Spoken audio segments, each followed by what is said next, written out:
Bonjour à tous, une petite vidéo pour vous montrer un petit peu l'avancée des travaux sur mon réseau. Depuis quelques jours, je prends quand même un petit peu de temps pour moi et pour mon réseau, histoire de le faire un petit peu progresser. Parce que bon, la technique c'est bien, mais il fallait quand même passer un petit peu au décor. Donc j'ai fait plein de bricolage.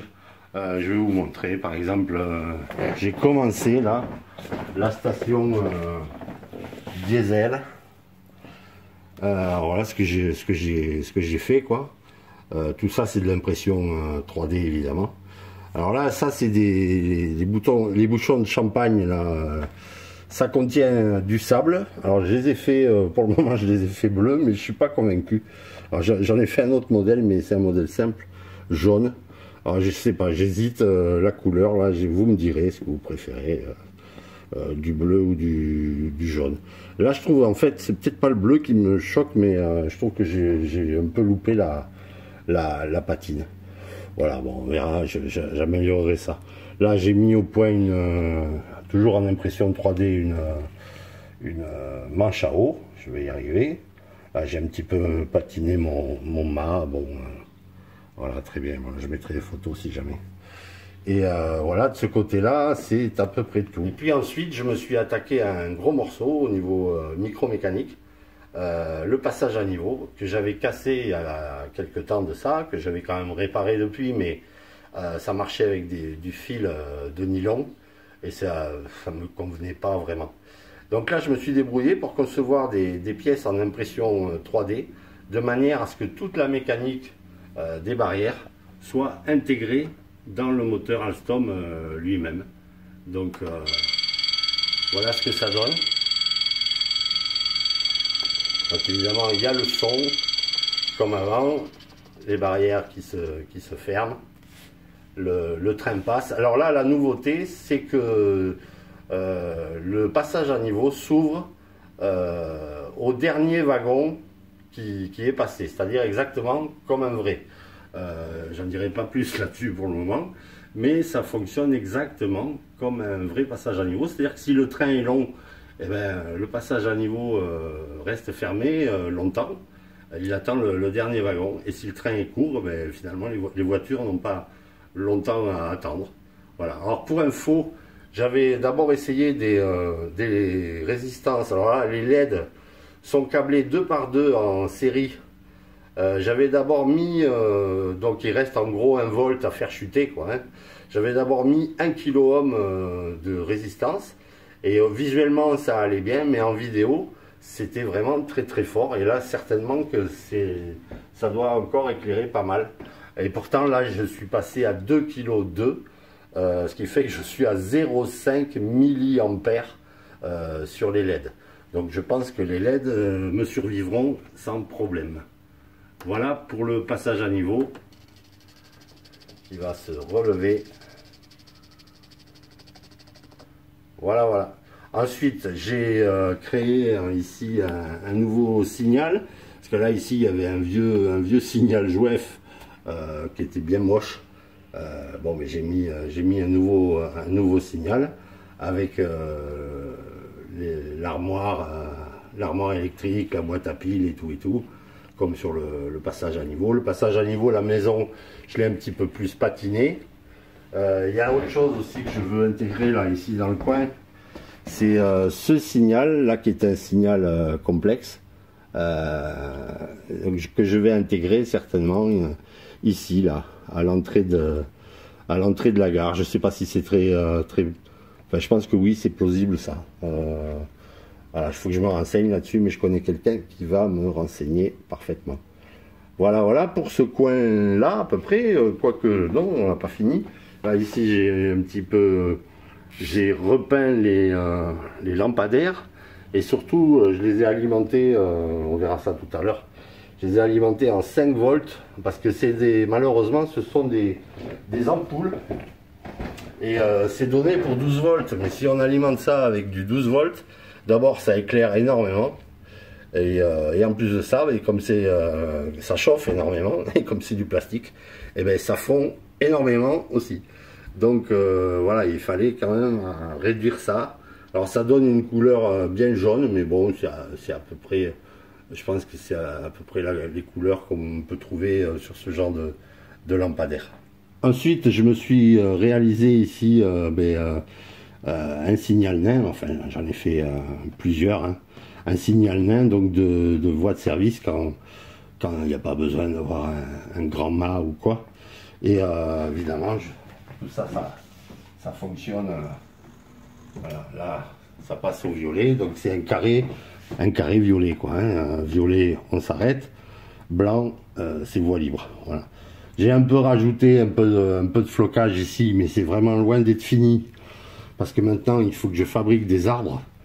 Et là, j'ai trouvé éventuellement une méthode.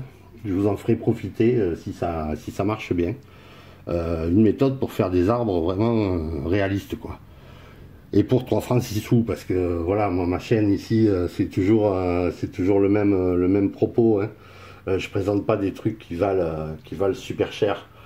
C'est vraiment pas le but. Hein. D'ailleurs, voilà, la preuve, là, tu es en train de filmer des vieux wagons pourris, tu vois. C'est pas terrible. Là, on reconnaît peut-être les wagons impression 3D que j'ai fait il y a quelques temps, où j'ai pas encore fixé bien les toits.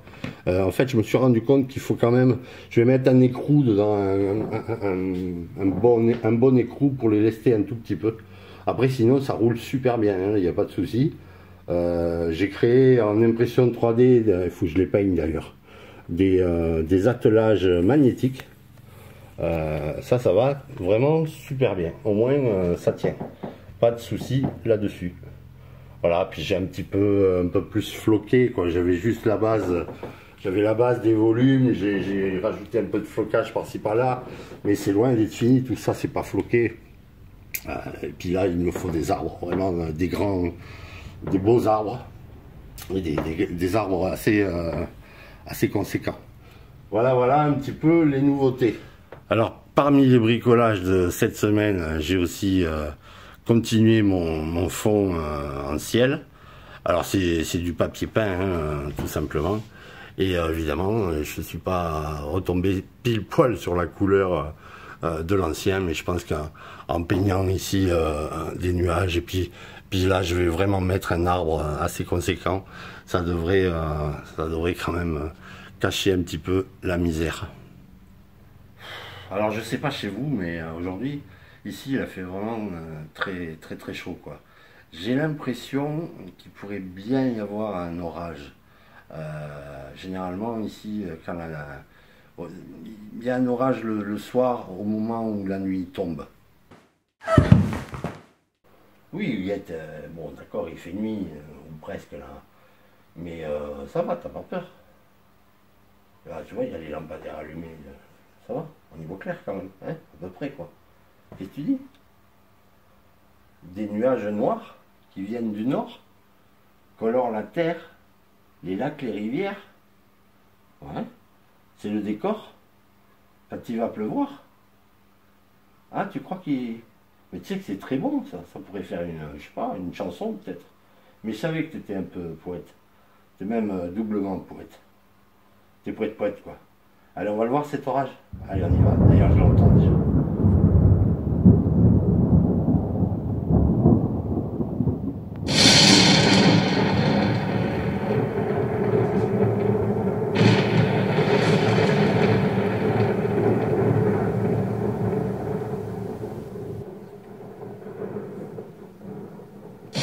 Alors, au niveau technique, comment j'ai réalisé ces éclairs? C'est très simple. J'ai fait, enfin simple, oui, mais c'est très long. Il faut vraiment de la patience. J'ai réalisé donc un fond de ciel en papier peint. C'est du vulgaire papier peint. Enfin, vulgaire, non. Je l'ai vraiment pas payé cher, mais c'est du très bon papier peint, vinyle, là, impeccable. Super. Et derrière ça, j'ai dans un carton un petit peu épais, un carton bois là d'à peu près 1 millimètre, au pyrograveur, j'ai fait des rainures, voilà, des stries, dans lesquelles je suis venu placer des LED CMS pré-câblés alors c'est les plus petites qui soient, c'était du 0,4-0,2, ça mesure 1 mm par 0,5 je crois. Hein. C'est ultra petit, il faut un bol de patience le matin pour s'attaquer à des trucs comme ça. J'ai soudé tout ça avec donc du fil émaillé mais un petit peu plus fort. Chaque LED est vraiment indépendante des autres. Une astuce au passage pour enlever le vernis sur du fil émaillé, eh bien, utiliser, comme je vous ai montré il y a quelques temps dans une vidéo, utiliser la pâte à souder avec la chaleur du fer plus l'acide du produit. Eh bien, le vernis, ça boursoufle et ça étame le fil sans problème. Donc là, si vous galériez jusque-là avec le briquet ou je sais pas quoi pour enlever le vernis sur ces fils, bon, ben avec cette astuce-là, vous galérerez plus, c'est certain. Alors ensuite, comment j'ai fait? Ben, évidemment, un Arduino, tout simplement. Donc là, j'ai utilisé un Arduino Mega parce que évidemment il y a le son aussi à gérer et puis il va y avoir en plus l'éclairage quand j'aurai mis, parce que là il est prévu de mettre une galerie d'éclairage, donc l'éclairage va aussi moduler avec les éclairs, donc il me fallait quand même un bon nombre de sorties, puis peut-être que j'utiliserai, je ferai encore autre chose. Alors j'ai utilisé 14 LED, c'est pas assez. Il en faudrait un peu plus pour que la définition soit un peu meilleure. C'est déjà pas mal, honnêtement, c'est déjà pas mal. J'ai réussi à faire des branches d'éclair, à ma foi sympathiques. Alors il m'a fallu faire pas mal de tests au niveau du timing, parce qu'évidemment le truc que je voulais éviter, c'est de tout allumer à la fois. Je voulais vraiment que ça fasse comme un vrai éclair, que ce soit à peine perceptible, mais que ça descende, quoi. Donc j'ai mis 4 millisecondes entre chaque allumage de LED, ce qui fait que la première s'allume, elle reste allumée 4 millisecondes, 4 millisecondes plus tard, la deuxième s'allume, la première ne s'éteint pas, et ça va jusqu'au bout comme ça, et une fois qu'on est complètement en bas de l'éclair, on a la première qui s'éteint, puis la seconde, et ainsi de suite. Ce qui fait qu'on a vraiment, on pourrait avoir vraiment un trait. Tout va dépendre du nombre de LED qu'on met, tout simplement. Voilà. Alors, ce que je voulais vous dire, c'est que en plus, là pour le moment, c'est pas encore monté. Mais ce que je voudrais, c'est pour ça que l'éclair finit juste à côté d'un arbre. Je voudrais que cet arbre s'embrase. Donc ça, c'est faisable avec des LED, avec peut-être un peu de fumée, ou faut voir, ou carrément avec un briquet aussi, c'est faisable. Mais ça, c'est peut-être pas la bonne idée. Mais voilà, j'aimerais que ça s'embrase, et puis j'aimerais surtout que l'arbre tombe. Et ouais, ça, ce serait fantastique. Alors comment faire ça? Toujours avec le même Arduino. En fin de séquence, on peut très bien déclencher un servomoteur, un fil légèrement élastique, un arbre précoupé et creux. Tant que le fil est tendu, l'arbre est droit, et dès que le fil se détend, crac, l'arbre est par terre. Voilà en gros ce que je prévois de faire sur ce lieu d'orage. Voilà. Ah oui, j'allais oublier les amis. Il y a quelque temps, quelqu'un me demandait comment rallonger le fil d'une multimorse. Ben, tout simplement avec une rallonge téléphonique, tout simplement. Alors, il y a certains qui me disent que ça marche pas. Alors, moi je comprends pas pourquoi ça marche pas, parce que moi, chez moi ça marche très bien. Voilà, là vous pouvez acheter une rallonge de 10 mètres de long, 20 mètres de long même, c'est pas un souci. Voilà, bon, ça c'est juste en passant comme ça, pendant que j'y pense. Et voilà, je voulais vous remercier de suivre toutes mes petites aventures. Petites aventures qui vont devenir assez grandes, parce que comme je vous l'ai montré la dernière fois, on a un gros projet avec Philippe, on va vraiment s'y mettre très fort, et je vous montrerai ça évidemment au fur et à mesure, et ça devrait le faire pas mal. Je vous dis à très bientôt. Ciao, ciao.